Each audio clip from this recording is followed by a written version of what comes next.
ಯಾಪ ದಂಡಪಿಂಡ ಏನೋ ಭಾರಿ ಖುಷಿಯಾಗಿದ್ದೀಯಾ? ಏನು ಸಮಾಚಾರ? ಅಲ್ಲ, ವಿಷಯ ಏನು ಅಂತ ಹೇಳಿದ್ರೆ ನಾವು ಒಂದೆರಡು ತೊತ್ತು ಜಾಸ್ತಿ ತಿಂತೀವಪ್ಪ. ಏನಿಲ್ಲ ತಾತ, ಇವತ್ತೇನಾಯ್ತು ಗೊತ್ತಾ? ಆ್ಯಪಲ್ ಕಟ್ ಮಾಡ್ತಾ ಇದ್ದೆ. ಹಣ್ಣು ತಿಂದರೆ ತುಂಬ ಒಳ್ಳೇದು. ಅಮ್ಮ ತಿಂದರೆ ಕಡಿಮೆ ತಿಂತಾರೆ, ಅಟ್ಲೀಸ್ಟ್ ನೀವು ತಿನ್ಸಿದ್ರೆ ಒಂದೆರಡು ಪೀಸ್ ಜಾಸ್ತಿ ತಿಂತಾರೆ. ಕರೆಕ್ಟು, ಅದಕ್ಕೆ ನಾನೇ ತಿನ್ನಿಸ್ತಾ ಇರೋದು. ತಕೊಳ್ಳಿ.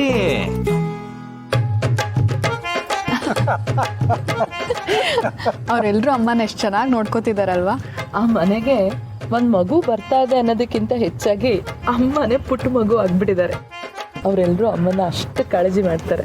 ಹೌದು ಹೌದು ಹೌದು, ಆ ಮನೆಯವ್ರು ಏನೋ ತುಳಸಿ ಅವ್ರನ್ನ ಬಹಳ ಚೆನ್ನಾಗೇ ನೋಡ್ಕೋತಿದ್ದಾರೆ. ಆದ್ರೆ ಪಾಪ ಸಮರ್ಥನಿಗೆ ತುಳಸಿ ಅವ್ರ ಬಾಣಂತನನ ಈ ಮನೆಯಲ್ಲೇ ಮಾಡಬೇಕು ಅನ್ನೋ ಆಸೆ ಇತ್ತು. ಏನು ಆಸೆಯಾಗೆ ಉಳಿಯುತ್ತೋ ಏನೋ. ಅಲ್ಲ, ನಾವೇನು ಈ ಮನೇನ ಪರ್ಮನೆಂಟಾಗಿ ಕಳ್ಕೊಂಡ್ಬಿಡ್ತೀವೋ ಏನೋ. ಏಯ್ ಮುಚ್ಚ ಬಾಯಿ. ಹಾಲಿಗೆ ಹುಳಿ ಹಿಂಡೋದು, ಎಲ್ಲರೂ ಸಂತೋಷವಾಗಿರೋವಾಗ ಏನಾದರೂ ಒಂದು ಕೊಕ್ಕೆ ಹಾಕ್ಬಿಡೋದು, ಇದೇ ಅಲ್ವಾ ನಿನ್ನ ಕೆಲಸ?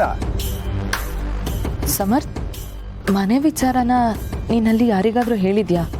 ಅವಿಯವ್ರಿಗೇನಾದ್ರೂ ವಿಷಯ ಗೊತ್ತಾಯ್ತಾ? ಇಲ್ಲ ಸಿರಿ, ಈ ವಿಷಯ ನಾನು ಅವ್ರಿಗೆ ಯಾರಿಗೂ ಹೇಳಲ್ಲ. ಅವಿಸರ್ಗೆ ಈ ವಿಷಯ ಗೊತ್ತಾದರೆ ಅವ್ರು ಸುಮ್ಮನಿರ್ತಿದ್ರ ಹೇಳು? ಈಗಾಗಲೇ ಮನೆ ಋಣ ನನ್ನ ಮೇಲೆ ತುಂಬ ಇದೆ. ಹೇಗಾದರೂ ಕಷ್ಟಪಟ್ಟು ಸಾಲನ ತೀರಿಸ್ಬೋದು, ಆದರೆ ಋಣನ ತೀರ್ಸೋಕ್ಕಾಗಲ್ಲ.